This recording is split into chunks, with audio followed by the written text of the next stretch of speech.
할렐루야, 반갑습니다. 오늘은 마태복음 6장 25절로 26절 말씀으로 여러분들과 함께 은혜를 나누기를 원합니다.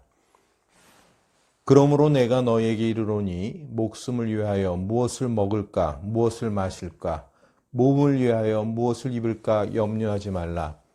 목숨이 음식보다 중하지 아니하며 몸이 의복보다 중하지 아니하냐. 공중의 새를 보라. 심지도 않고 거두지도 않고 창고에 모아들이지도 아니하되 너희 하늘 아버지께서 기르시나니 너희는 이것들보다 귀하지 아니하냐. 아멘.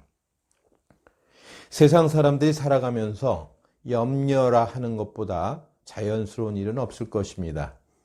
사람들은 매사를 염려거리로 해석하고 바라보며 평생 염려에 사로잡혀 살아갑니다. 본장 19절부터 나오는 재물의 문제도 사실은 염려의 문제와 연관되어 있습니다. 사람들이 하늘의 보물을 쌓지 않고 땅에 집착하는 것도 결국은 앞날에 대한 염려 때문입니다. 원래 인간의 본성은 염려로 구성되어 있습니다. 인간이 죄로 타락한 후에 주인의 자리에서 하나님을 밀어내고 자신이 앉은 결과 인간은 온통 근심 걱정에 휩싸이게 됩니다. 왜냐하면 인간은 주인의 자리를 감당할 능력이 없기 때문입니다. 사실 인간에게서 염려를 빼고 나면 죽음일 것입니다. 왜냐하면 죽은 사람 아무 염려가 없는 걸 보면 알 수 있기 때문입니다. 따라서 우리는 산 사람 이상 염려를 피할 수가 없는 것입니다. 이것은 하나님을 믿는 자도 마찬가지입니다. 여전히 염려가 자연스럽고 세상 걱정은 물론 심지어 천국 가서도 재미없으면 어쩌지 하는 염려까지 합니다. 이스라엘 민족도 광야 생활 때 과연 살아남을 수 있을지, 뭘 먹고 살지 걱정이 태산 같았습니다. 그러기에 오죽하면 하나님이 지성소의 법궤 안에 만나를 넣어라 하셨겠습니까? 하나님은 법궤에 만나를 집어넣음으로 어떻게 이스라엘의 먹고 사는 문제를 책임지셨는지 보여주셔서 앞으로 먹고 사는 문제에 대한 걱정을 일소하고자 하셨던 것입니다. 오늘 본문에서 예수님은 하나님의 자녀들에게 무엇을 먹을까, 마실까, 무엇을 입을까 염려하지 말라고 명령하고 계십니다. 고대 세계의 사람들은 대부분 삶이 가난하고 단순했기 때문에 이런 기초적인 것이 걱정거리의 대부분이었습니다.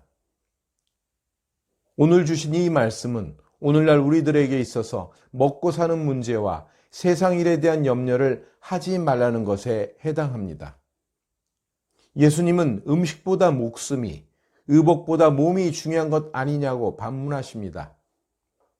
이것은 바로 너희 목숨과 몸은 하나님으로부터 받은 것 아니냐, 또 하나님이 보존하고 계신 것 아니냐라고 하는 질문입니다. 사랑하는 여러분, 하나님은 창조주이시며 보존자이십니다.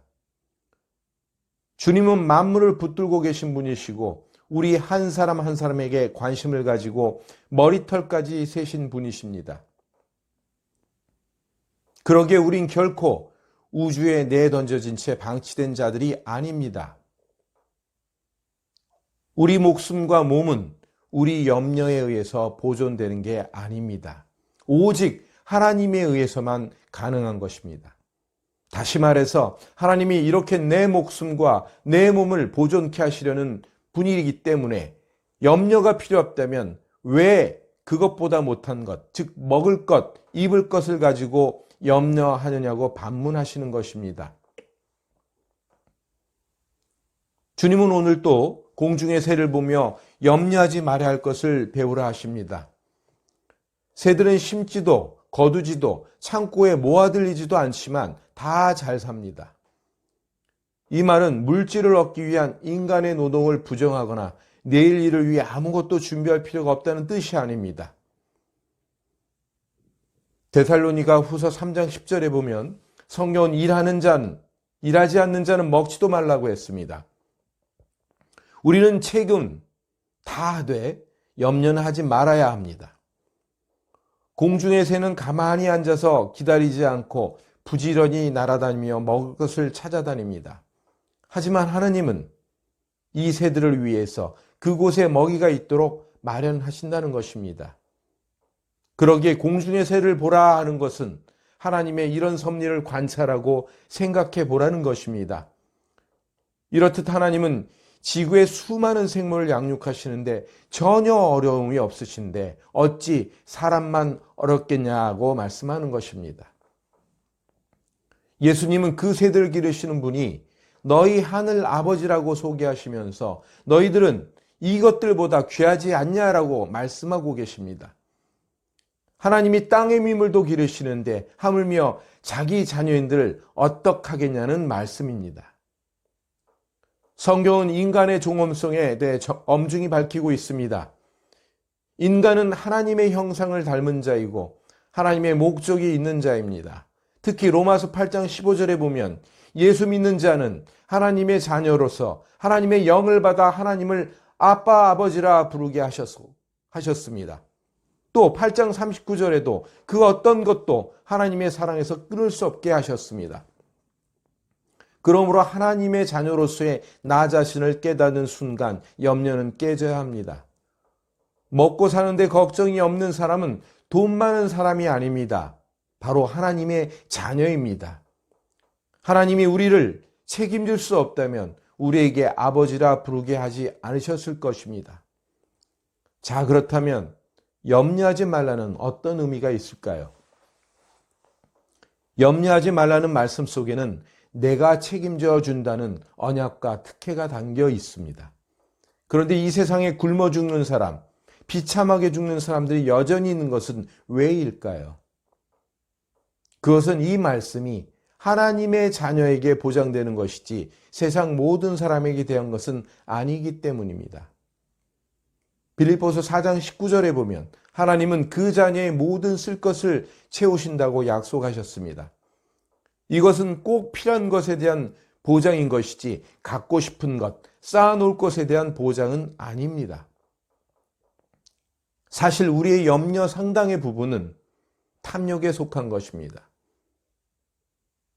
공중의 새는 필요한 것만큼의 양으로 만족하지 더 이상을 탐하지 않습니다. 이것이 공중의 새를 보라고 하는 뜻이기도 합니다. 염려하지 말라는 말씀의 또 다른 측면은 하나님의 자녀들에게 주신 명령이라는 점입니다. 그 이유는 첫째로는 염려는 하나님을 욕되게 하는 것이기 때문입니다. 내가 하나님의 자녀이고 하나님이 내 아버짐을 믿는다면 염려를 끝내야 합니다. 만약 자녀가 부모가 앞으로 나를 어떻게 먹여 살리지? 라고 하면서 매일 염려하고 산다면 그것은 그의 부모를 욕되게 하는 것입니다. 그리스도인은 염려할 권리가 없습니다. 그러기에 하나님이 나를 책임져 주지 못할 거라는 생각은 하나님 아버지에 대한 모독인 것입니다. 둘째로 염려하지 않아야 함은 하나님의 자녀들이 해를 입지 않기 위해서입니다. 염려는 사탄으로부터 옵니다. 그렇기 때문에 염려는 우리 심령과 삶에 독이 됩니다. 잠언 17장 22절에 심령의 근심은 뼈를 마르게 한다고 말씀하고 있습니다. 염려하다의 헬러는 메림나오라고 하는데요. 분열하다, 찢어지다의 뜻입니다. 결국 염려는 마음 분열증입니다. 염려는 사탄이 보낸 것이기에 사탄의 발판이 되어 사탄이 역사합니다. 여러분들 머피의 법칙이라는 거 잘 알고 계시죠? 또 갬퍼슨의 법칙이라는 것이 있습니다. 이것은 일어나지 말았으면 하는 일일수록 잘 일어난다는 법칙입니다. 염려는 그 염려대로 되게 하는 법칙이 있습니다. 왜냐하면 사탄의 역사는 발판을 만들기 때문입니다. 셋째로 염려하지 말아야 될 이유는 우리는 하나님 아버지의 형상을 닮아가는 길을 가야 하기 때문입니다. 염려는 인간의 본성이지만 하나님께는 염려가 이상한 단어입니다. 하나님의 생명은 안식과 누림과 만족의 생명입니다. 그러므로 하나님의 생명을 받은 자라면 염려가 없어야 합니다. 염려와 관련 예수님의 말씀에서 하나님을 하늘 아버지로 소개한 것은 너희는 하나님의 생명을 받은 하나님의 자녀다라는 외침입니다. 따라서 하나님의 이 생명으로 사는 자는 염려로부터 해방될 수밖에 없는 것입니다. 염려로부터 많이 해방된 사람일수록 더욱 주님의 형상을 닮은 사람입니다. 사랑하는 여러분, 우리가 이 세상을 살면서 염려거리는 피할 수가 없습니다. 그러나 우리가 하나님의 자녀이기에 우리는 염려거리를 가지고 염려하는 자가 돼서는 안 되는 것입니다. 대신 하나님이 내 아버지다 라고 외치면서 그 염려 바이러스를 싸워 물리치는 자들인 것입니다. 그러므로 그분 안에서 평안과 누림은 물론 만족의 하나님 본성과 그 생명으로 살아가는 것이 바로 우리 믿는 자들입니다. 그러기에 하나님이 하지 말라는 것은 하지 맙시다. 그리고 염려하지 맙시다. 그리하여 그분 안에서 참 평안을 누리는 저와 여러분 되시기를 주님의 이름으로 축원합니다.